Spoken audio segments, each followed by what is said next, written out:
Hello, superhero fans, comic geeks, and all the nerds in between. Welcome to a brand new episode of Vigilante Vibes Podcast, where I give you all the nerd culture news, theories, and discussions without the toxicity that's become so big in the fandoms.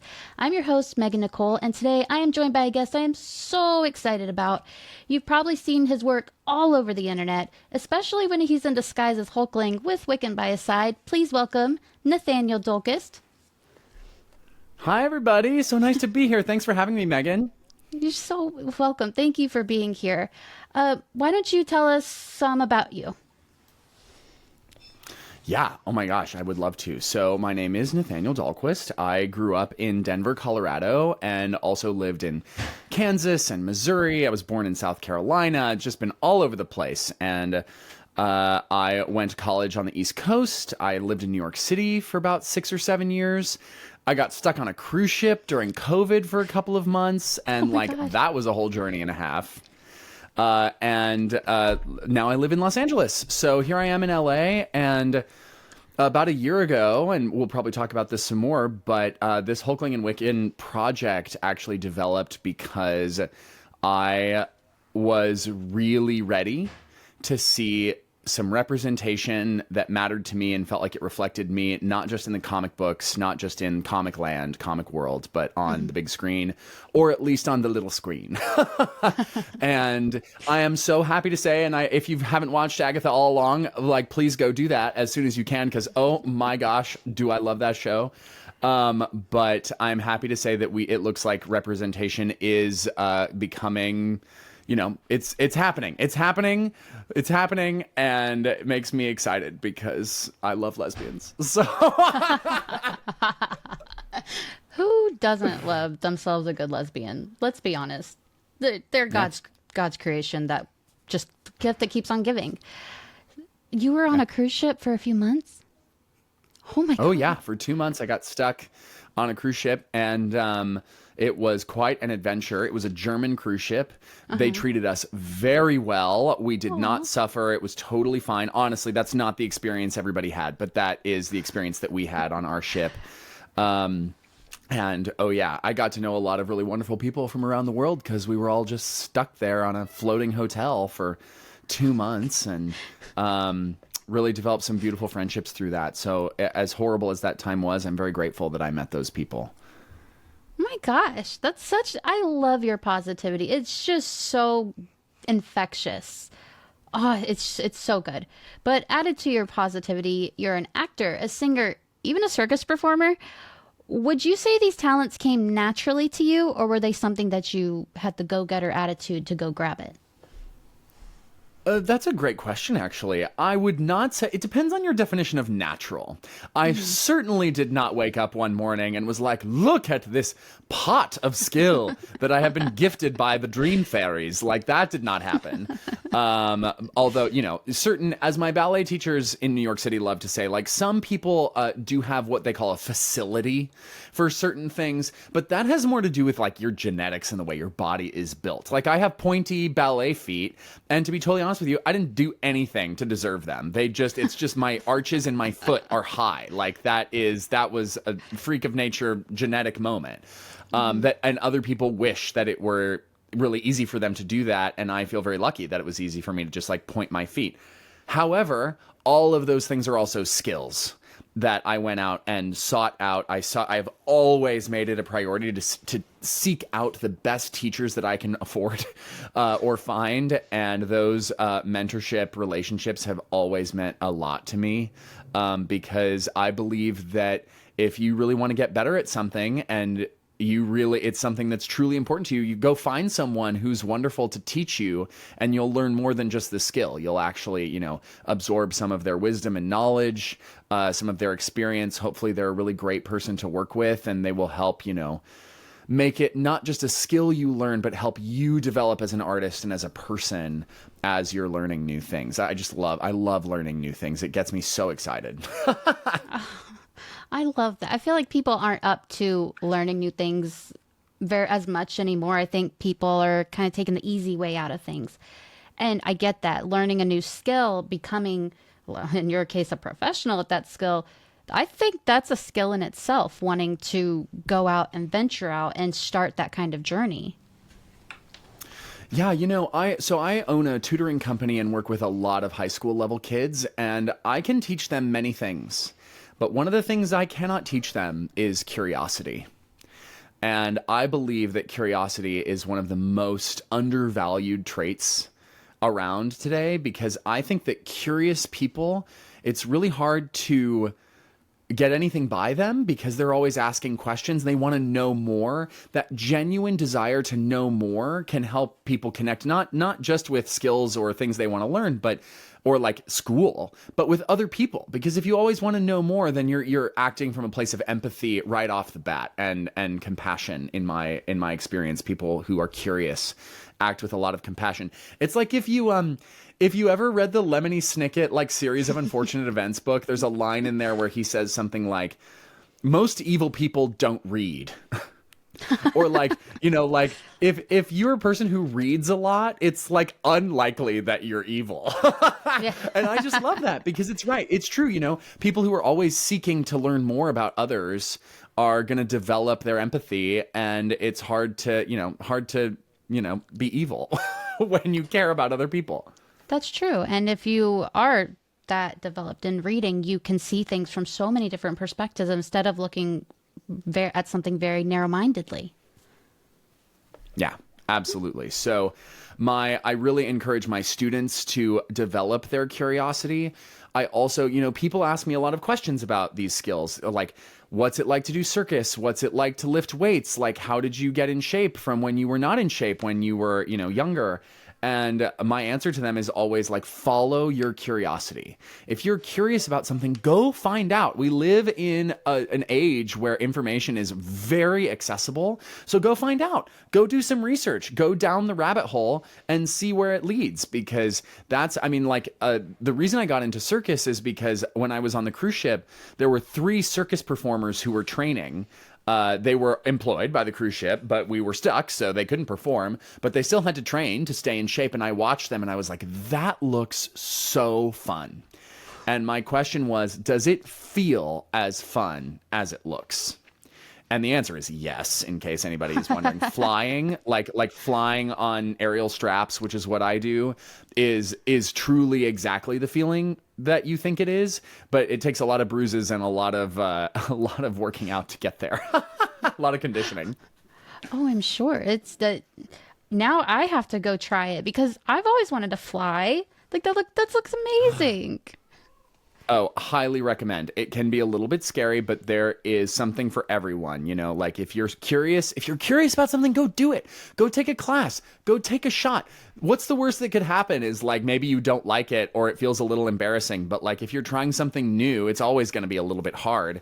The best thing that could happen is that you find something that you're going to love for a really long time, maybe even your whole life. And like, isn't that worth risking a little embarrassment or being new at something?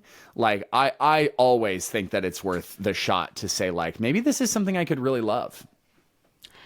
I agree. And I think, especially at this point in time, I think we could all use some more love, something to find more passion in, something just to, like you were talking about earlier, hope, something you can put your hopes into and really try and push as hard as you can. Absolutely. And speaking of hope, because I imagine that many people who listen to your podcast are feeling hopeless or feeling despair right now, especially, given the events of the last week or so. And one of my favorite things about hope is that it's not static. It's a verb. Mm-hmm. And I just saw a post literally like 10 minutes ago from Brene Brown, where she talks about how hope is not an emotion. Hope is not an emotion. Hope is a cognitive process. And there's been research done on that hope is an action. It is a way of thinking. It's a way of approaching problems. And it's a way of seeing the world. And one of the things that I feel is very different now than it was in 2016 is I think that people are dusting themselves off a lot faster. And I have seen a lot of artists who are like, let's go. Like, It's really unwise to insult or mess with artists. And a lot of artists are in some capacity a member of the queer community, the LGBTQ, all of the letters plus community, and have experience with bullying, marginalization, feeling less than, and also have given themselves the tools to cope with that and turn it into something beautiful and open the minds and hearts of other people with it. And I think that is a strength. I think that hope is, what's that poem? The poem is like, hope is not a lottery ticket. Hope is an axe with which you break down the door. Like, you have to keep going. So I really believe that, and this is why I love being an artist and why I love the struggle that I have been through to gain the many skills that I have had the real wonderful opportunities to learn, is that each of those skills is a tool that I can use to create something that is meaningful for someone else. And when I first went to Comic-Cons after Hulkling and Wiccan came out, there were mostly gay men, but other people as well, who came up to me and said, I just want you to know that this really meant a lot to me. And then I started weeping and they were like, okay, calm down. Because it meant so much to me that the skill and love and hard work that I put into creating something for somebody else was seen and valued. So it's a really important process, and the artistic process and creative process for me, and I really want to encourage people to try it for themselves, because you never know what you're going to find if you follow your curiosity and see what's on the end. And it's difficult, but I think it's worth it. Well, everything you just said was beautiful. First of all, I don't even know where to start there. I guess zeroing in on Hulkling and Wiccan. So you as Hulkling is so inspired. I love it so much. I love the chemistry you have with Wiccan. Everything was phenomenal. And you created it all. What made you want to create Hulkling and Wiccan? Wiccan. Oh my gosh, what a great question. So the first time I saw Hulkling and Wiccan was probably 2015, 16, somewhere around there. And I saw some fan art of them. I didn't see the comics first. I saw fan art on the internet and I was like, who is this kind of hot, gay couple? And I, went through the internet and I found out that it was Hulkling and Wiccan, and I did my research and I was like, oh my God, this is a wonderful couple that embodies a type of gay relationship that is exceptionally underrepresented in media. Loving, kind, supportive, not catty. Obviously they rib each other a little bit, but this sort of idea that I am with you and you are with me, we will always find each other, and our powers, our abilities complement each other so that we can take care of each other and support each other. And I was absolutely just in love with that relationship and with the two of them and the way they cared for each other. So I read as many comics of theirs as I could find. There was one in particular that it's called Possibilities, and it's Josh Trujillo is the author of that one, and it's beautiful. I just love the art style. Oh my God, it's so beautiful, and it's sort of this story of what would happen if they were separated, and I just thought it was so beautiful. It was a great story, and I thought, how do I bring this to life and not get taken to court by Marvel? And so I was extremely careful in the way I designed the project. I didn't make any money off of it. I did pay all my artists. So, I certainly didn't make any money off of it. I paid a lot of my own money to make this passion project of mine. And it was so worth it. It was worth every cent. But I wanted there to be some representation of those two, whether or not Marvel decided to do a movie or a TV show about them or not. And I'm so glad that Agatha All Along exists. I'm so glad that there's hopefully a future for this relationship in the MCU. We'll see what happens with that. But I thought, I want to try. I want to contribute to this relationship and show it as genuine, as respectfully to their actual relationship in the comics as I possibly could. So I also identify very strongly with Hulkling. Most gay men they resonate with Wiccan quite a lot, and that's very understandable. And he's such a cool character. I have found that Hulkling is, for me, like almost a one-to-one analog. Like, it's just so close to who I feel that I am. And so I wanted to embody him. And my friend Evan, who was Wiccan, I was on the phone with him telling him about the idea. I was just going to do a photo shoot. I was going to get the green wings made. I was going to get painted green. I was going to like do a photo shoot and be like, look, here I am. I'm Hulkling. And he was like, why are you not telling the story that you want to tell? Why are you pulling your punches? What are you afraid of? Is it Marvel? It was Marvel. That was what I was afraid of. I did not want that. It's always Marvel. Disney does not. Yeah, well, around. I mean, like, yeah, they don't. And I respect them so much, and I love the IP so much, and I didn't want them to take me to court, which they have not. But I just wanted to honor these characters and create something that embodied them. And so it's entirely improvised. The script we made it up on the spot at the time. We did know what beats we wanted to hit. I wrote the episode arcs. I was like, this is what we're going to say. Like, this is the idea of the conversation. But then we just made it up as we went along. And it was so much fun to do that with him. And I'm really happy with what we made. And I don't think I'm going to like poke the bear and, might not make any more of them. We'll see. But and Wiccan's in the MCU now. So I feel like the task has been accomplished. But yeah. So it was a blast, and I loved getting to make it, and it was really fun for us to be the only Hulkling and Wiccan on the internet for half a year. It's so crazy because the only. Oh no, go ahead. Oh, sorry. I meant the only Hulkling and Wiccan like doing something MCU style. There are lots of cosplayers playing Hulkling and Wiccan. All of those people are also Hulkling and Wiccan. Just wanted to like get that out there. I was like, we are not the only Hulkling and Wiccan. They're everywhere, and they're all amazing. I just wanted to say that real quick. Oh no, I picked up what you're putting down. I got it, but it was so strange because I was doing doom scrolling on Facebook, and then I went across yours. And I like stopped immediately. I was like, that's Hulkling. That's Hulkling. And when I watched it, I was like, we got to get this guy in Marvel, because even down to the mannerisms, it felt so authentic to me. I was fangirling so hard because I think Hulkling and Wiccan have always been very underrated, which is so sad because their wedding was the most beautiful thing. And Wiccan is such a beautiful character, and him and Hulkling together are just this power couple of hope and love and respect.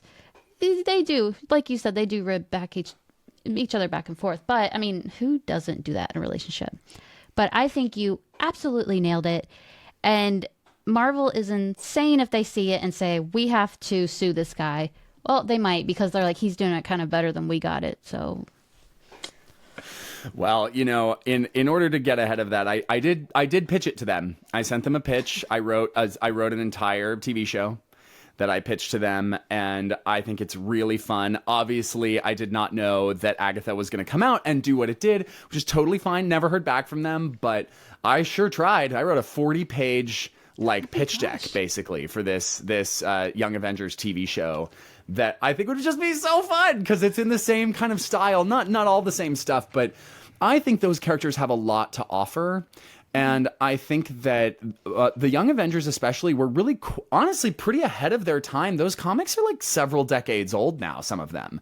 And I think that but I really think they represent like the diversity of young people really well, because they're all young people. I think are coming into their intersectionality much younger than a lot of people have. They're saying, I'm a person of color and I'm LGBTQ. I have all of these intersecting identities, and I really, really hope that Marvel does something beautiful with that, because what an amazing opportunity to make young people feel seen, to entertain everyone with hijinks that are just so fun, and to show the complexity and diversity of relationships, right? There are so many different kinds of relationships in the world, and many of us grew up with this idea that the only good type of relationship was like monogamous, a man and a woman, that's it. And if you weren't that, it was not the right thing or whatever. And that is simply not true. There are so many ways to be in relationship with other people. And I think the Young Avengers are a great opportunity for Marvel to get into that. But Hulkling and Wiccans has always been really special to me. And my boyfriend Logan cosplays Wiccan, so surprising no one. I saw that.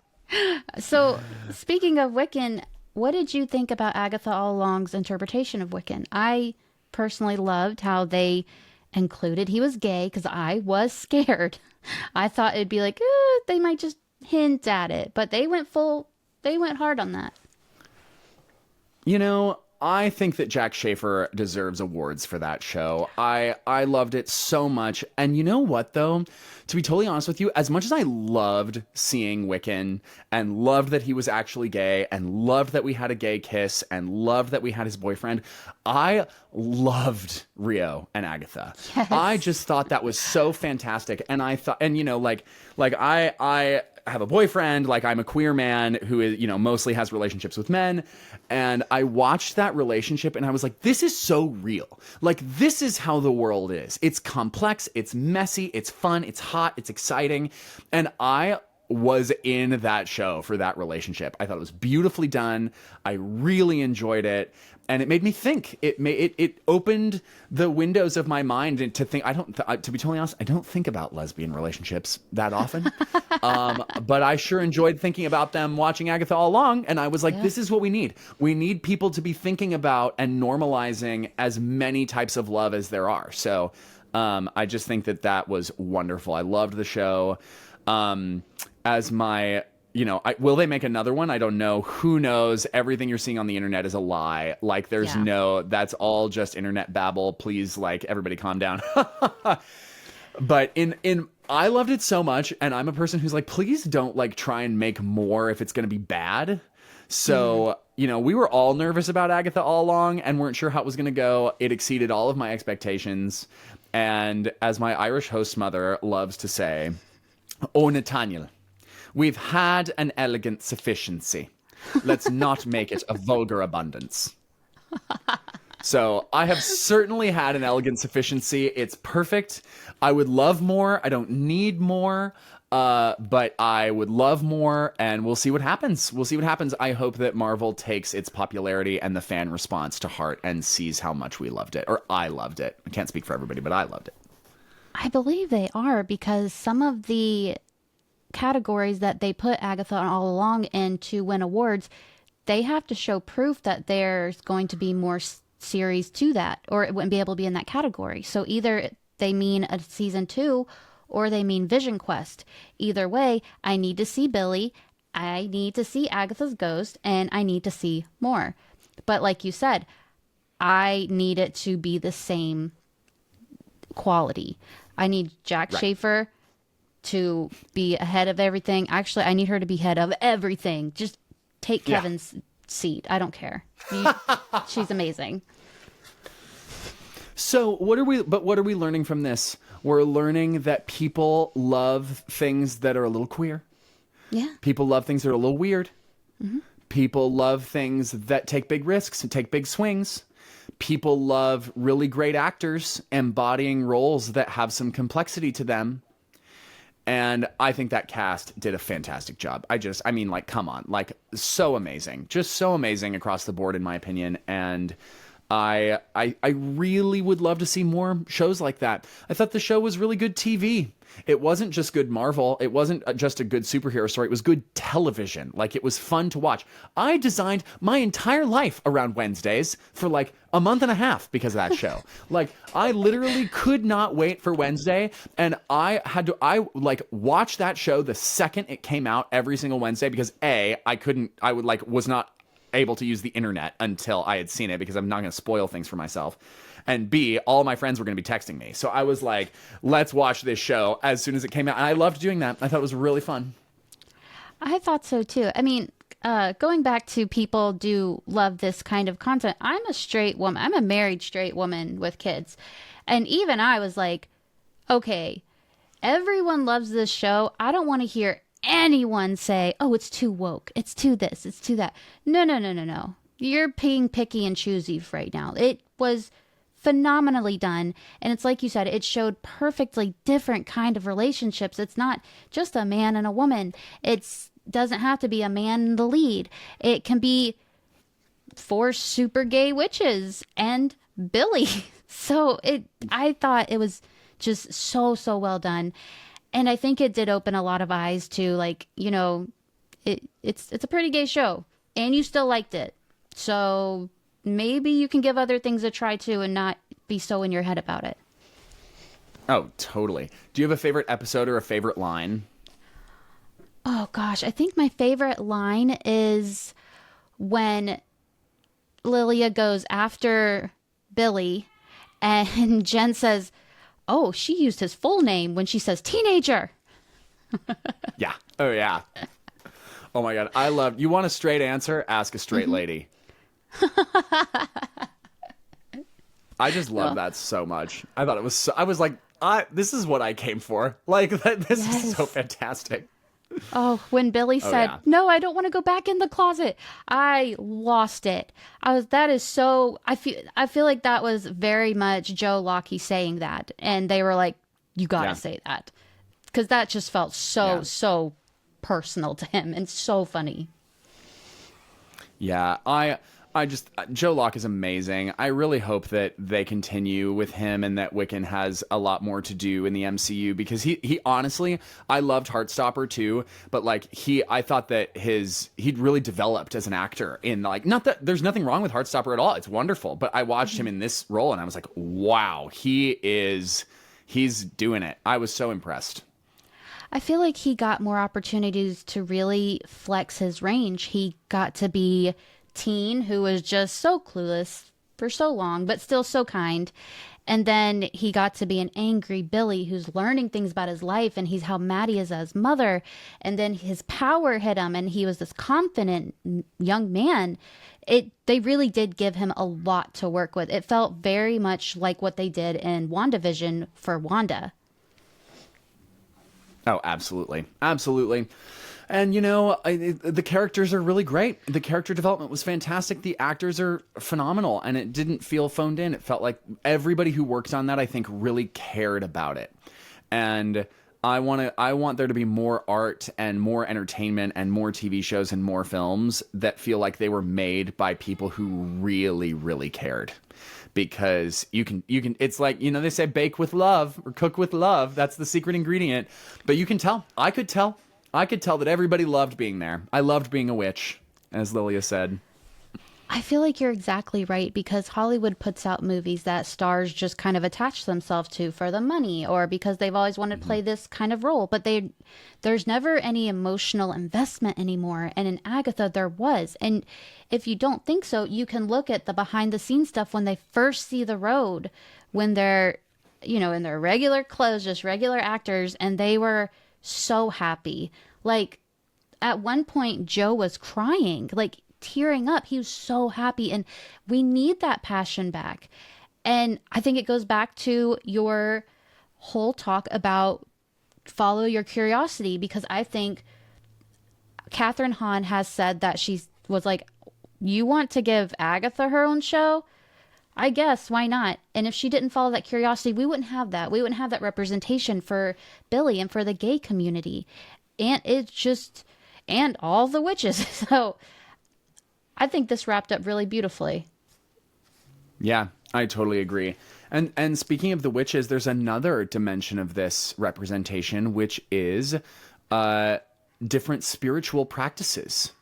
And taking other people's spiritual practices, or you can use the word religion if you like, but I think, you know, like witchcraft and Wicca and all of all of these are different things, right? There's a lot of flavors here, so nobody come for me, because I know there are lots of different things in here, but I think that there needs to be more representation of other people's religion. You know, we had a Jewish bar mitzvah, we had, you know, these witches, we had all of this stuff, but not just witches as, like, you know, big warty noses. That was the whole point, right? This is like, what does this look like as a practice, and what do these women value, and how do they connect with their spirituality and their feeling of being alive and their, you know, identities and who they are in that. And I thought that was really important. And I think we also need that type of religious, if you like, spiritual tolerance. I think we need people to see that too, because, that's just as important a part of people as their gender identity or sexuality, or, their whatever their neurodivergence or lack thereof might be, or neuroregularity, whatever the word is. Not regularity, that's wrong. Neurotypical, that's the one. And so all of these things are really important. We got to see it all. We got to see it all because, like I said, it increases your empathy, and we're all learning. Everybody's always learning. But it's hard to be hateful of others or put others down or be cruel when your heart and your mind are open, right? When you're listening. And I think we need more of that. That's what I think. I do too.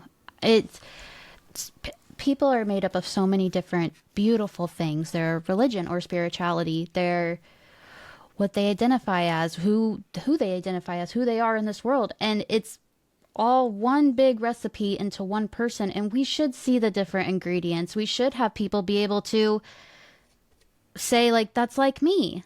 Because, I mean, they're just now showing representation for autism. And I have 2 autistic kids. And that's something that is so beautiful to me, that they have that.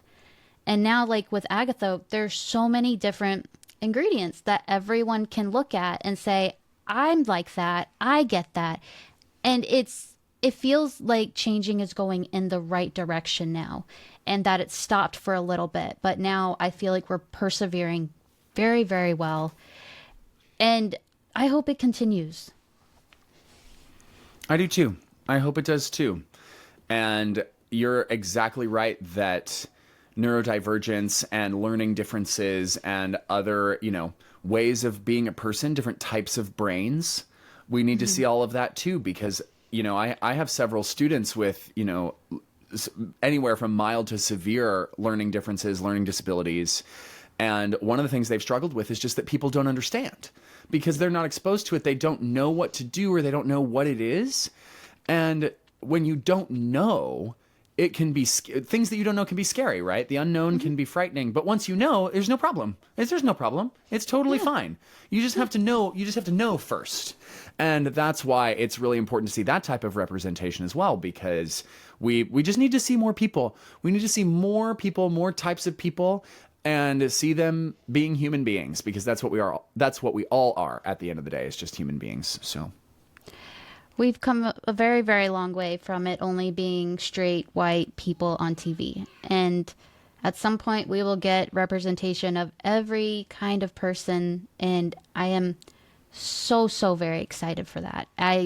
We're almost there. And probably at the same time, we'll get you as Hulkling in the MCU, because I'm manifesting now. So you guys got to be on my side about this. Thank you. That's very kind of you. I would love nothing more. I would love nothing more. I have met Joe Locke. All I'm saying is we're the right heights. You've met you've met Joe Locke? Oh yeah. I met him. He played Toby in Sweeney Todd on Broadway a couple months ago, and a friend of mine was playing the beggar woman, and I wanted to see him because I really wanted to meet him, and I asked her if it would be okay if she introduced us, and she did, and it was a very brief interaction, but he's just such a great guy. He's so wonderful, and I also saw him at the Agatha premiere that I got to go to in LA, and he's just a fantastic guy. I really wish him all the success in the world, and as many fans will know, there's a huge fan cast for Kit Connor as Hulkling as well, which I see it. I totally see it. And, they're on the record as being like, this isn't happening. And I'm like, yeah, whatever you guys say. But I would love to play Hulkling. I think it would be really wonderful. And if it's not that, it will be, I hope, something else. One of the ways that I keep my artistic soul going is that I really want to spread as much joy, hope, and kindness as I can to as many people as possible. And I want my life and my career to really be walking the walk as much as I can. Of course, I make mistakes. Of course, I'm flawed. 100%. I'm always learning. But I really want to do what so many other people have done for me, which is when I was a kid, I would watch TV shows or musicals and be so inspired by those people and what they were doing and the stories they were telling. And I hope that I'm able to do the same for other people. And it's honestly, to be totally honest with you, Megan, it's hard. It's really hard. It costs a lot of money. It's blood, sweat, and tears. And I have had many moments of doubt and many, dark nights where I'm just like, is this worth it? And what it always comes back to for me is that if I didn't have this mission, I just feel like I would crumble into dust. I would just it would be like the snap in with Thanos. I would just vanish, in Endgame. Yeah. And so I have to keep going. I have to keep going until I accomplish that. And what I'm especially grateful for is there have been so many wonderful people, yourself included, who have engaged with the work that I've made and who have seen it. And people have different opinions on it, and that's great, as it should be.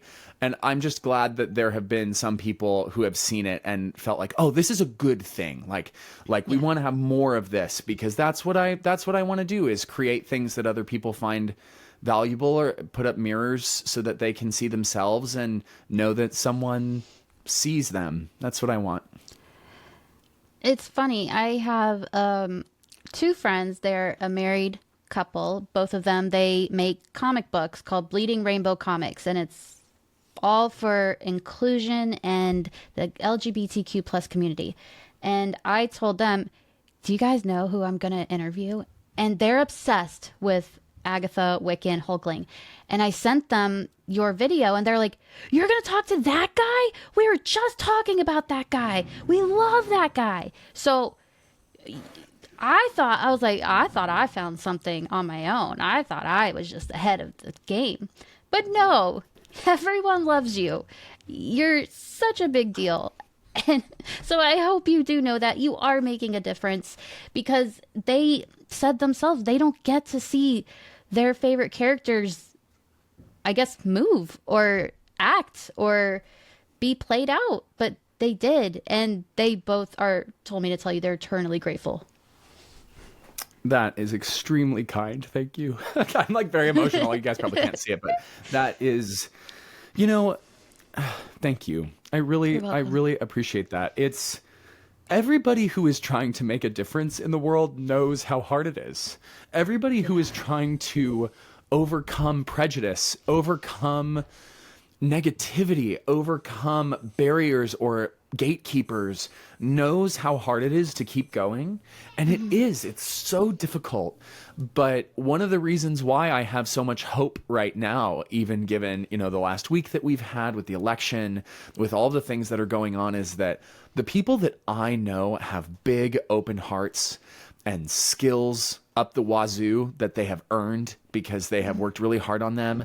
They're smart, they're gifted people, and they come in all shapes, sizes, colors, and it's just wonderful. And that's what it's going to take. And kindness is also an action. It's not just a thing that you have or possess. It is a muscle. It is a way that you interact with the world. And I want to see more of that. And, one of the reasons why I was so excited to talk to you is because your podcast, this whole idea of trying to take toxicity, negativity, whatever you want to call it, out of fandom is also really important to me, because I believe you should just love what you love. Isn't that like the founding tenet of being queer? Is love what you love, and let people love what they love. Yeah, and let people love. Right. Like, it's, you love what you love, and I love that you love it, and you loving it does not hurt me at all. It actually makes me happy that you do love something like that, and that should be more accepted by people. Exactly. So I would really encourage people, and we're back to this, man. This is like a TED Talk we're on now here. I would really encourage people to, if someone loves something that you don't understand, instead of saying, oh, I don't like that, or judging them, be curious about it. Ask them why. Have them explain to you what it is that they love about it, and feel free to disagree. You don't have to like it too, but don't yuck their yum, I think understanding why people feel seen or engage with certain fandoms or certain IPs is really important. And one of my great sadnesses is that I love Star Wars. I'm a huge nerd, right? Like, I love so many things. I really love Star Wars, and I wish that people were less down on it and were instead working to help it, or, you know, work toward a solution instead of stating the problems. You know what I mean? And it's really easy. It's really easy to armchair direct and armchair write. I would like to see more scripts and more people who are working.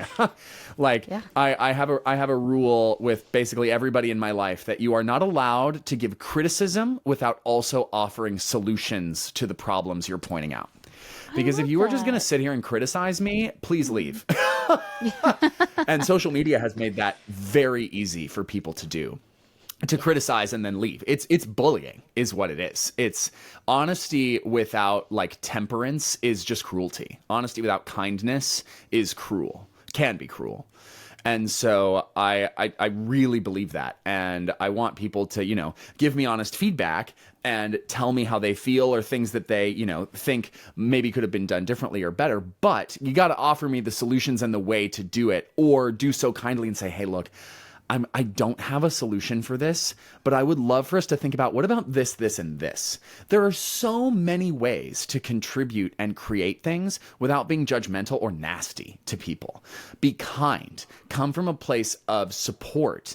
And tearing people down, anybody who's an artist knows that getting unsolicited criticism can haunt you for anywhere from minutes to hours to the rest of your life. Yeah.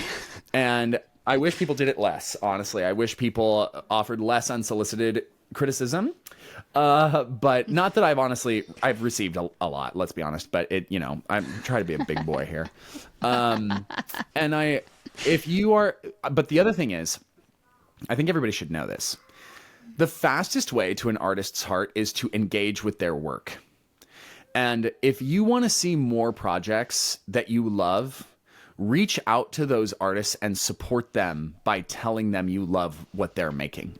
Because as just happened with Megan and myself, you guys heard it. When she said that about her friends, it made me emotional immediately, because I felt that something I had done had made a difference to somebody. And if you can, artists love that. Artists love to be, you don't have to blow smoke up their ass. Okay. Yeah. But telling them genuinely and honestly how their work has helped you or supported you is massively helpful, and can help them, inspire them to keep making more, because it do be hard. So help us out. Yeah. And I mean, if someone's art has made an impact on you emotionally, why wouldn't you tell them that? Let them know that they helped one person, because a lot of us, we all think, like with my podcast or your work, we all think like, if it just helps one person, I know I'm on the right track. Let the artist know that they are on the right track. It's at least for you. It goes such a long way. And just as we hold on to the criticisms, we also hold on to that one person that pushes us through every single day. Yep, absolutely. So it's gonna be a really intense 4 years. Yeah. The next 4 years are going to be really intense. No matter what happens, it's going to be pretty crazy. And artists and the people who love all of these fandoms, fans of these genres, I really hope that we can all sort of come together and support creating things that it will always lift people up rather than exclude them. Because for me, being excluded was one of the wounds that hurt the most in school. I think a lot of people that I am friends with, a lot of people I know felt that way, whether it was because they were a rainbow person or a neurodivergent person or a person who didn't fit into the, majority in some way, in any of those ways, race as well, of course. It can be really hard. And many people that I know work to make sure that everybody feels included and heard. And how can that be bad? How could that be a bad thing? You know what I mean? For people to feel heard and included. So I would really challenge everyone listening to this to seek out ways to do that in your own life, because I think you'll be really surprised at how quickly you get positive feedback on it, or how much it means to people when someone is listening genuinely and asking questions instead of talking about themselves. If they are engaging with what that person is doing. With my students, I ask them how school is going, and they're like, my parents don't ask me how school's going. And I get that. I totally get that. Everybody's life is different, but I'm like, am I the only person? I mean, I'm their tutor, right? I'm their teacher. So I'm like, am I the only person who's asking you, like, how was your day? Everybody wants someone to ask how their day is going. That kind of kindness is what brings us together and can create some of the most meaningful friendships in a life. And so if you have an opportunity to do that, I would love for you to be curious about it. Go find out where it will lead, because when you listen and share love with people, you got to have boundaries around people who are trying to take advantage of you. Of course you do. But most people are not, in my experience. I agree. I mean,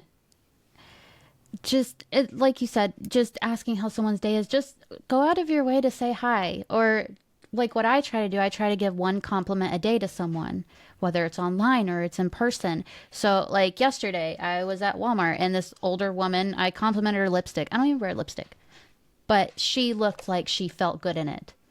So why wouldn't you do that? You're probably making someone's whole week with one little thing you can do.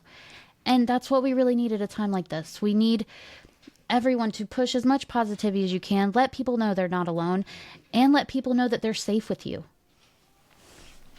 Absolutely. Because what happens when more and more people feel safe and secure and positive? They support other people in the same way, and they become safe, secure, and positive people. It's a habit, right? The ways that there are all kinds of habits in our lives. The way that we think and the way that we treat others is a habit. It is a muscle. And the more you use it or the less you use it, that is what is going to develop in your life. At least that's been my experience. The more that I open myself up to grace and kindness from other people, it's just like a magnet. It's like the more often I find it, and it's so meaningful for me. And so telling somebody that they look good, telling somebody that you love what they've done, telling somebody that they did something that meant something to you is really a way to like make the world a better place in your own life every single day, to take really strong action toward building the thing that we all want, which is a world where people love each other and are inclusive, and people don't feel chastised or left out. And it doesn't cost much either, it doesn't cost much to be kind to people. And yeah, I mean, I don't want to get too preachy about it. I think everybody here kind of got the message, but I'm really challenging myself to do that also.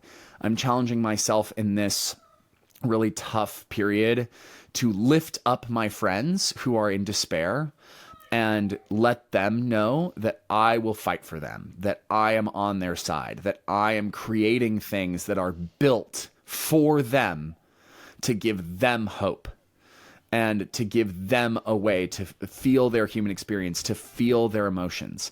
And I hope that those people will then use their own talents and skills to do that for other people. And if we keep doing that, it's a huge chain reaction that will, I hope, make a really visible, impactful difference. Because what's the alternative? We don't do that? Doesn't sound like a world I want to live in. No, I think you're completely right on everything you said. I don't think you're being too preachy. I think it's something that some really need to hear, especially in this time. People are scared, people feel lost and feel alone. And if you do feel alone, just know you're not.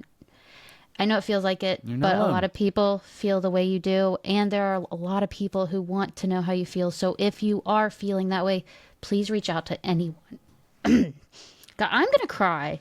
Please reach out to anyone you can to get that kind of support you need. Absolutely. I have done it. I am not ashamed to say that I have needed to call the number sometimes. And it's part of life, honestly, for a lot of people, I think. And that's been super helpful for me. I would also encourage anybody, if this is useful, I have an exercise that I do for myself that I would like to share with you, which is when I'm feeling alone or scared or vulnerable, I think I like sit and I get quiet. Sometimes I have my dog. I love my beagle dog. And I just think to myself, what would my body like right now? And I try and steer it toward a certain set of choices. Sometimes I'm like, I would like to drink until this bottle of wine is gone. And sometimes I try and avoid that particular choice. But sometimes it's like, you know what? I need a vegetable, or I need to turn my phone off and go to bed, or I need to take a shower. And that, making those tiny choices of self-care, really checking in with your body and what your body wants, is a great way to kind of get out of that feeling and point you toward action. Because taking action, in my experience, feels so good. It feels really good to take action, to do something about it. And after you feel, a little bit more stable or secure, what I love to do is I am going to seek out something that I love. And I kid you not, one time the answer to that was a grape Jolly Rancher. I was like, I forget where I was. No, I was at my brother's wedding and I was like feeling a little bit overwhelmed. And I knew that there were some Jolly Ranchers in the house. And I was like, I think I need this. And I went and I had the grape Jolly Rancher, and I kid you not, I like cried. I have a habit of like crying when food is really good. It feels really good.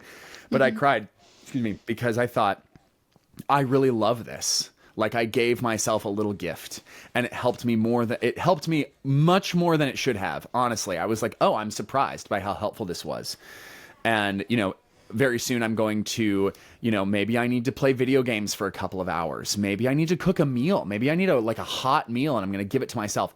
Resource yourself to solve these problems when it feels like the world is against you. Find ways to make yourself feel safe and feel better. And only then, when you are feeling stable and safe, will you be able to do work that helps other people as well. Because if you're not feeling safe and secure, it's going to be really hard to bring that energy into your life for other people as well. So you got to take care of yourself. It's super important right now. More than ever, honestly. It's very, very true. And I love that you asked yourself, what will make me happy? And you went and found that comfort. And even though it's great Jolly Rancher, it's like, still, that's what you needed. You knew that about yourself. So I think becoming that in touch with yourself does help you in all aspects of life. Anxiety, depression, trauma, anything. Just go eat the great Jolly Rancher. If that's what you need, just do it. Make yourself happy, because the world is scary. The world is dark, and we're in charge of our own happiness. Indeed. Although I will restate something that a certain vice president that I really respect said recently, which is that when it gets really dark, you can see a lot of stars. And when I was doing ballet in New York, I had a ballet teacher who said, he was very Polish. He said to me, Nathaniel, you have to push down and push up at the same time. When you push down, also push up. All forces in balance. And there's this concept in ballet called contraforce, which is basically one of Newton's laws that basically says for every action, there is an equal and opposite reaction, right?